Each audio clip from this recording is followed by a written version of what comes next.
అదే RTV app వార్తల్ని క్షణాల్లో చదివే అవకాశం ఉంటుంది. ఒక న్యూస్ పేపర్, ఒక టెలివిజన్ ఛానల్ మీ చేతుల్లో ఎప్పుడూ ఉంటాయి. ప్రస్తుతం మనతో పాటు ఆర్జీవీ అడ్వకేట్ బాలా ఉన్నారు. సో అసలు కేసుకి సంబంధించి అసలు ఏ డీటెయిల్స్ కూడా మాకు తెలియదు, ఇప్పటివరకు ఇవ్వలేదు అని చెప్తున్నారు. సో మాట్లాడదాం.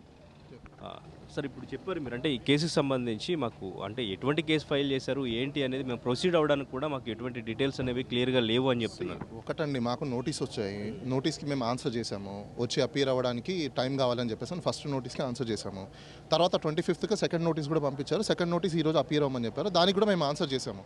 మేమేం కోరుతున్నామంటే, ఇప్పుడు ఎన్క్లోజర్స్ లేనప్పుడు కేసు ఏంటి, దానికి ఏం సంబంధించిన డీటెయిల్స్ అన్నీ మాకు లేకుండా ఇప్పుడు ఆయన దగ్గర ఆయన ప్రీ షెడ్యూల్ అయిపోయి ఉన్నాయి. ఆల్రెడీ ప్రాజెక్ట్స్ మీద ప్రీ షెడ్యూల్స్ అయిపోయినప్పుడు ఇప్పుడు ఇమీడియట్గా ఇదంతా హీనియస్ అఫెన్స్ కాదు. ఫస్ట్ ఆన్లైన్కి సంబంధించిన ఒక ఎక్స్లో పోస్ట్ చేస్తున్న పోస్ట్కి సంబంధించిన అంశం కాబట్టి this is not that important. State has to active immediately. పరగో పరిగెత్తాల్సిన ఇమీడియట్ కాదు. నిజంగా అంత టైం లేకుండా ఉన్నాయంటే చాలా కేసెస్ ఉన్నాయి.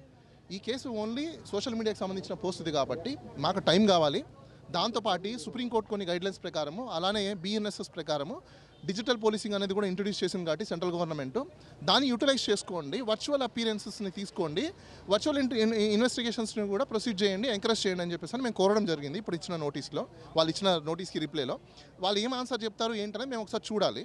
చూసి దాన్ని బట్టి మేము నెక్స్ట్ ఆన్సర్ చేయడం అనేది జరుగుతుంది. ఫస్ట్ నోటీస్ ఇచ్చినప్పుడు ఫస్ట్ నోటీస్లో ఎటువంటి కేసు ఫైల్ ఫస్ట్ నోటీస్ అంటే ఒక కేసుకి సంబంధించిన నోటీసే.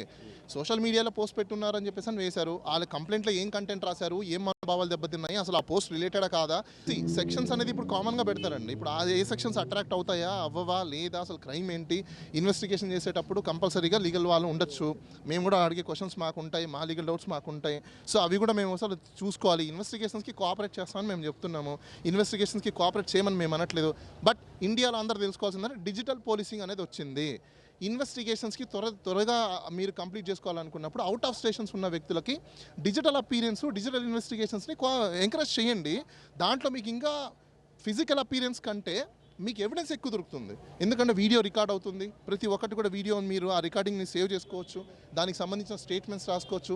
రకరకాలుగా ఫెసిలిటీస్ అనేది వీడియోకి సంబంధించింది ఉంది కాబట్టి ఎలాగో మీరు ఆ ఫెసిలిటీస్ని యూజ్ చేయండి అని చెప్పేసి మేము కోరడం అయితే జరిగింది. వాళ్ళు ఇస్తారా ఇవ్వరా లేదా అనేది వెయిట్ చేసి చూడాల్సిన అవసరం. అంటే ముందు ఇచ్చిన నోటీసులో సెక్షన్లు చూసిన తర్వాతే మీరు స్క్వాష్కి వెళ్ళారా? క్వాష్ అనేది డిఫరెంట్ స్టోరీ అండి. బెయిల్ అనేది డిఫరెంట్ స్టోరీ. వాళ్ళు ఏదైతే ప్రైమా ఫేసి ఉందని చెప్పేసి అని వాళ్ళు పెట్టున్నారో, మేము క్వాష్ చేసినప్పుడు వాళ్ళు కౌంటర్ వేస్తారు.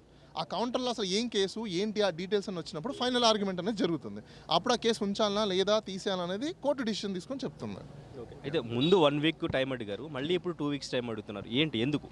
ఇప్పుడు ఎవరో వచ్చి కేసు పెట్టారు, అది మనకు తెలియదు. ప్రీ ఆక్యుపై షెడ్యూల్ అయిపోయి ఉంటుంది. ఇప్పుడు అవన్నీ పక్కన పెట్టేసి ఆల్ ఆఫ్ సడన్గా ఇమీడియట్గా అయితే మనం మూవ్ ఆన్ అవ్వలేం కదా. సో దానికి కూడా టైమ్స్ చూసుకోవాలి కదా. మీరు నిజంగా ఇంత హీనియస్ అఫెన్స్ ఉంది, ఇది నిజంగా అంత అరెస్ట్ చేయాల్సిన అవసరం ఉంది అని అనుకున్నప్పుడు పోలీసు వాళ్ళకి ఆ పవర్ ఉంటుంది కాబట్టి చేసుకోవచ్చు. ఈ అఫెన్సెస్ ఏంటి, ఎకనామికల్ అఫెన్స్ కాదు, పోనీ హీనియస్ క్రైమ్స్ కాదు. ఇది ఓన్లీ సోషల్ మీడియాలో ఒక పోస్ట్ చేసిన పోస్టు, దానికి అంత హడావిడి ఏముంటుంది, అంత ఎమర్జెన్సీ ఏముంటుంది? ఇప్పుడు అది ఎప్పుడో 1 year బ్యాక్ అయినా పెట్టిన పోస్టు, అప్పుడు మనోభావాలు దెబ్బతిన్నాయా, ఇప్పుడు దెబ్బతిన్నాయా, ఎప్పుడు చూశారు? This is all investigation matter. అందరూ ఇన్వెస్టిగేషన్లో ఉన్నప్పుడు అవన్నీ బయటకు రావాలి.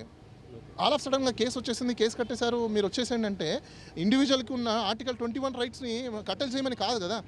ఇన్వెస్టిగేషన్కి కోఆపరేట్ చేయనప్పుడు అరెస్ట్ చేస్తారు, కానీ కోఆపరేషన్ చేసినప్పుడు అరెస్ట్ ఎవరు చేయరు. సో మేము ఇంత నోటీస్ పంపించిన తర్వాత I don't think so police do such kind of exercise.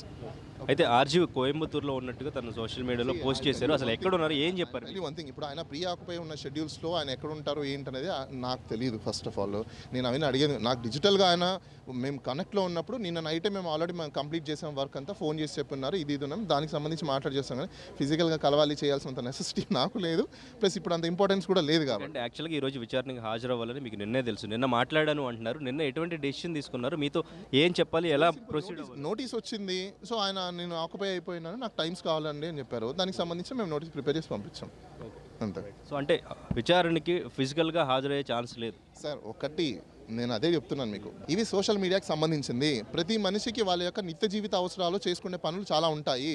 ఇలాంటి పోస్టుల గురించి ఒకటే మనము వాళ్ళ పనులన్నీ ఆపేసుకొని టైం మొత్తం వేస్ట్ చేసుకునే దానికంటే పోలీసు వాళ్ళకి కూడా ఫెసిలిటీస్ అనేది ఉన్నాయి కాబట్టి డిజిటల్ పోలీసింగ్ అనే దాన్ని ఎంకరేజ్ చేయండి అని చెప్పేసి మేము కోరున్నాము.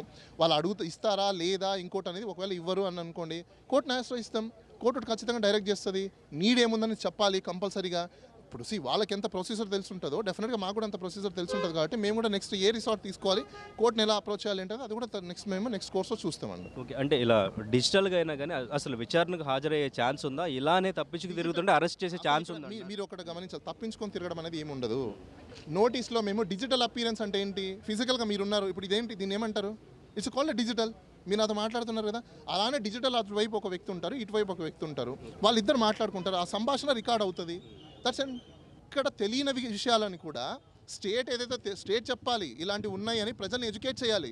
వాళ్ళది చేయలేదు, మేము చెప్తున్నాం వాళ్ళకి, సార్ డిజిటల్ పోలీసింగ్ అనేది ఒకటి ఉంది, భారతదేశం ఇంట్రడ్యూస్ చేసింది, కొత్త చట్టాలు వచ్చాయి, కొత్త చట్టాలు ఇవన్నీ ఎంకరేజ్ చేయమని ఉన్నారు, వాటిని పాటించని మేము నేర్పిస్తున్నాం, మేము చెప్తున్నాం. అది ఎవరు చదువుకోవాలి, ఎవరు చూసుకోవాలి, వాళ్ళు చూసుకోవాలి. కానీ మేము ఎడ్యుకేట్ చేస్తున్నాం కదా, మేము ఎన్లైట్మెంట్ చేస్తున్నాం కదా, మరి దాన్ని వాళ్ళు అడాప్ట్ చేసుకుంటారా లేదా అని we have to wait and watch. అంటే పోలీసులు ఇంకా వెయిట్ చేస్తూనే ఉన్నారు, 2 బృందాలుగా కూడా వెతుకుతున్నారు, అండ్ ఇంకా ట్రేస్ చేసే సిచ్యువేషన్లో కూడా ఉన్నారు. సో అరెస్ట్ చేసే ఛాన్స్. ఒక క్వశ్చన్ చెప్తాను, ఈ కేసెస్లో అరెస్టులు చేసేంత హీనియస్ క్రైమ్స్ కాదు. ఫస్ట్ ఈ కేసెస్లో అరెస్టులు కానీ చేస్తే డిసిప్లినరీ యాక్షన్స్ తీసుకోమని మేము కూడా పోలీస్ కంప్లైంట్ అథారిటీ అనేది ఒకటి ఉంటుంది, దాన్ని మేము కూడా అప్రోచ్ అవుతాం. ఎందుకంటే ఇన్వెస్టిగేషన్కి కోఆపరేట్ చేసినప్పుడు ఐఓ ఇమీడియట్గా అరెస్ట్ చేయాల్సిన నెసెసిటీ ఉండవు. మీకు సెక్షన్స్లో క్లియర్ కట్గా ఉంది, ఇన్వెస్టిగేషన్ జరిగేటప్పుడు కోఆపరేషన్ లేనప్పుడు అరెస్ట్లు అనేది జరుగుతాయి. వెన్ లీగల్గా మేము నోటీస్కి రిప్లై ఇచ్చినప్పుడు ఇంకా కోఆపరేషన్ ఎక్కడ లేకుండా పోయింది, మేము ఆన్సర్ చేస్తున్నాం కదా ప్రతిదానికి. దెన్ అంటే మీ దగ్గరకు వచ్చి కూర్చుంటేనే మీరు చెప్పినట్టు వింటేనే కోఆపరేషనా? It's not that. ప్రెరోగేటివ్ పవర్కి కూడా ఒక లిమిట్ ఉంటుంది. ప్రెరోగేటివ్ పవర్ని అన్లిమిటెడ్ కాదు, రీజనబుల్ రిస్ట్రిక్షన్స్ కొన్ని ఉంటాయి, అన్రీజనబుల్ రిస్ట్రిక్షన్స్ కొన్ని ఉంటాయి. రీజనబుల్ రిస్ట్రిక్షన్స్ ఉన్న కేసు ఇది, అన్రీజనబుల్ రిస్ట్రిక్షన్స్ ఉన్న కేసు కాదు ఇది. ఇది సోషల్ మీడియాకి సంబంధించిన కేసు కాబట్టి అసలు దీంట్లో ఇప్పుడు వాళ్ళు పెట్టిన కేసులు ఇంకా చాలా బయటకు వస్తాయి, మీడియాకు తొందరలో తెలుస్తాయి. ఏ కేసులకైనా బిలో 3 years ఉన్న కేసెస్లో వాటికి కొన్ని రూలింగ్స్ ఉన్నాయి.